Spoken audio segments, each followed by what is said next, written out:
Good morning, it's 6 o'clock on Friday the 5th of May. This is Today with Justin Webb and Nick Robinson. The headlines this morning: Labour and the Liberal Democrats have been making gains at the expense of Conservatives in the local elections in England. Labour have won Stoke and Plymouth, two of their targets, while the Tories have so far lost 5 councils to no overall control.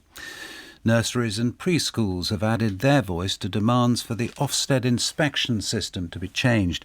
And also in today's programme, Jonathan Dimbleby, friend of the King, gives us an insight into how he's preparing for the coronation. If there were to be a mastermind on the histories of coronations, he would definitely have it as his special subject and he would emerge triumphant.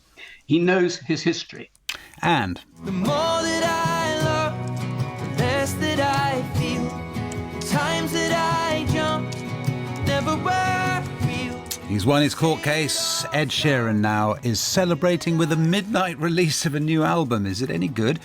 The BBC News is read this morning by Jane Steele.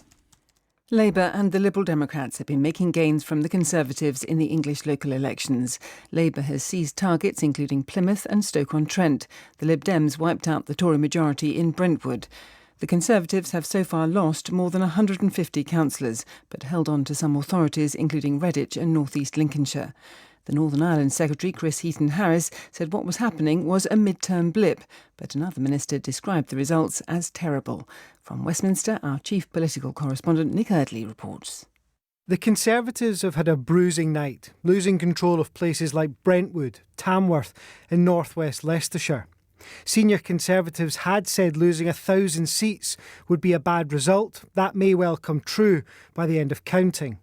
Labour are making gains in key target areas like Stoke and Plymouth and Middlesbrough, where the party's candidate for mayor won. The party's progress so far appears to have been smaller steps rather than giant strides, but senior figures are still optimistic this morning that they are showing the progress they need to win power at a general election. The Liberal Democrats are perhaps the happiest this morning. The party is on track to take Windsor and Maidenhead from the Conservatives and is hopeful of gains in key Conservative heartlands. They have called the results groundbreaking. The Greens are making gains too in places like Southend-on-Sea. It is still, however, early in the counting, with a majority of results to come later in the day. With his analysis, here's our political editor, Chris Mason. As far as the Conservatives are concerned, it does look really bleak, even by the standards of some of the more pessimistic projections from their perspective. For Labour, what's interesting is their real geographical focus. So they are saying, look at the places where we are making significant advances, not necessarily council gains, but individual ward gains where they think, they hope, that might map across to gains in really important parliamentary constituencies. 8 people have been killed and at least 10 others wounded in a shooting in Mladenovac in Serbia. The attack comes less than 48 hours after a shooting at a school that killed 9. No one has been arrested for this latest incident.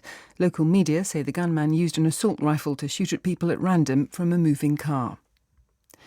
A charity which represents nurseries, preschools and childminders is joining calls for a review of Ofsted inspections. The Early Years Alliance wants changes to the current one-word grading system.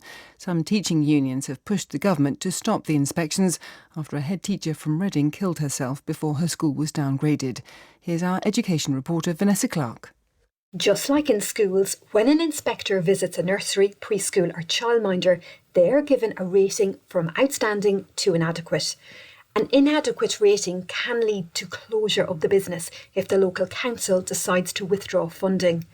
The Early Years Alliance wants a review of these single overall grades. Its chief executive, Neil Leach, says many staff see inspections as something to dread. Ofsted says the purpose of inspections is first and foremost to ensure parents know how well nurseries and childcare settings are run. The head of His Majesty's Inspectorate of Constabulary in Scotland, Craig Naylor, has warned a huge number of staff in Police Scotland still need to understand there is zero tolerance of bullying, misogyny and harassment. 4 former employees told BBC Newsnight that a boys' club culture existed within the force and described feeling ostracised after making complaints about male colleagues. Police Scotland said its staff felt progress had been made in tackling sexism and misogyny. Mr Naylor said some remained resistant. What we will find is some people actually recognise the change and move forward with it and drive that change proactively. others don't. And there's a huge number of people in Police Scotland that have to understand the new way of doing business, to understand the zero tolerance that the Chief Constable and others talk about. And that takes time. In the Italian city of Naples, it's been a night of wild celebrations. That was after the city's football team Napoli were crowned Italian champions for the first time in 33 years. The title was secured with a 1-1 draw at Udinese.